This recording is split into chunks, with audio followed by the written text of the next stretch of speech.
Hi class, how aren't you today? That's not great. See what I did? The two negatives? That means whatever you said is actually great? Yeah, let's go with that. The learning target for today is to solve equations with variables in the denominator. So remember, the denominator is the bottom part of the fraction. So whenever we've had fractions in our equation so far, the variable x has always been in the numerator, the top. It's a little different if it's in the denominator. Let's get started. Alright, so let's start with this problem. We have 5 over x plus 3 equals 7. So like I said, the denominator, x, the variable x is in the denominator. So we have 5 over x plus 3 equals 7. So normally what you try to do is undo everything that's happening to the variable. You almost never do anything to the variable itself, except now. So if you have a variable in your denominator, you want to multiply everything by the denominator. So we have our 5 over x plus 3, and we want to multiply that by x plus 3. And I'll just put it in parentheses here to know we're multiplying all of x plus 3. And same goes on the right side, 7 times x plus 3.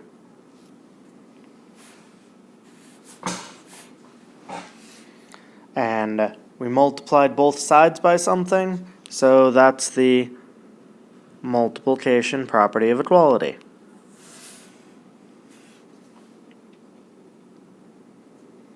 So now, when we multiply these, if you ever multiply something with a denominator by its denominator, they cancel out.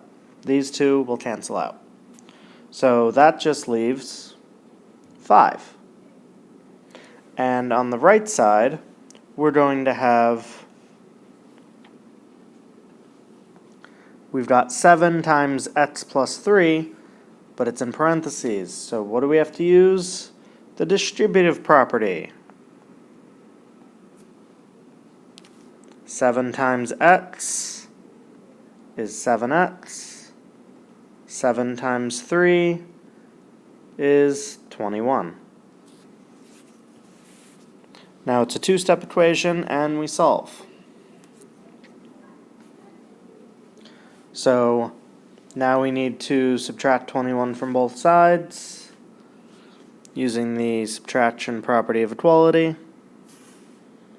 So 5 minus 21 equals 7x plus 21 minus 21. Like usual, these two will cancel. Then we'll combine like terms. 5 minus 21 is negative 16 equals 7x.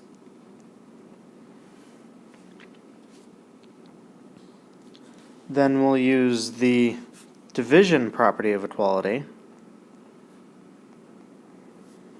to divide both sides by 7.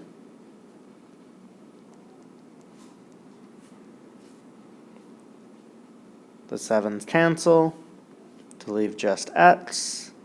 And this is a nice fraction here. Not really. So if you cannot reduce this fraction at all, leave it. I don't like decimals. Hopefully you know this by now. Leave your answer as a fraction. So x equals negative 16 over 7. And that's your answer. Remember, though, we also wanted in set notation. By the way, that last step was to simplify. And so in set notation, your answer is just negative 16 over 7 in braces. So The note is, when you have a variable in your denominator, multiply everything, both sides, by that denominator. Alright, one more example. My next example includes multiple fractions. So what will we end up doing here? So, normally when we have fractions in the denominator, we want to say, what number can all the denominators multiply into? So let's first ignore the variable and say, what number can all the denominators with actual numbers multiply into? In this case, it's 4. 2 can multiply into 4, 4 can multiply into 4. So we would want to multiply the entire equation by 4 using the multiplication property of equality. However, like I said before, if there is an x in your denominator, a variable in your denominator, you want to multiply everything by that variable. So instead of multiplying by just 4, we're going to multiply by 4x. So we figured out what the numbers all multiply into, and then we multiplied by the x as well.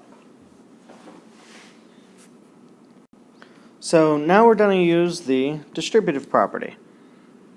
And I'm going to write this out a little bit more than I usually do, just so you guys get a grasp as to what's going on here. So use the distributive property, 4x times 1 over x. I'm going to actually write that out. So 4x times 1 over x, and then 4x times 1 over 2,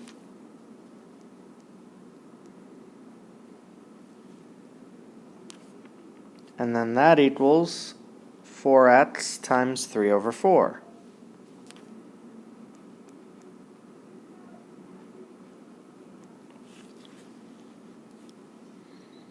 Now, with each of these, stuff can cancel out.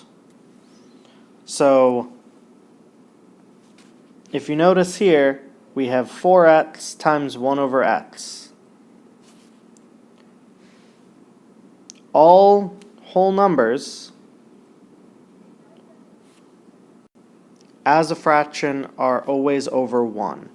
So let's just over 1 all of these. Okay?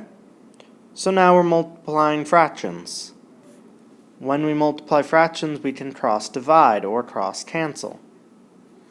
So here we notice we have 4x here and 1 over x here. The x is up top here, x is down bottom here. Those two can cancel out. Remember, we did a lot of that when we did dimensional analysis. So the x's can cancel out. So when we simplify this, the first term is going to be 4, because the x is canceled. Next, we have 4x times 1 over 2. Nothing can straight cancel, but we can cross divide or cross reduce. 4 over 2 would reduce to 2 over 1. So the 4 turns into a 2. The 2 turns into a 1. And now we've got 2x over 1 times 1 over 1 leaves us with 2x.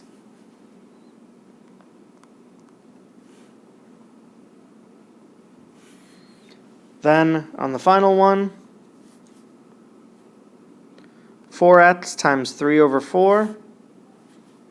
Well, a 4 can cancel here and here. So cancel out the 4's. and we're left with x times 3, or 3x.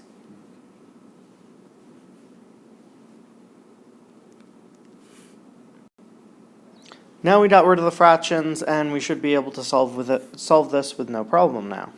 So we have 2x on the left side, 3x on the right side. We need to get these x's together. So find the smallest one, 2x, and since it's positive, we're going to subtract it from both sides.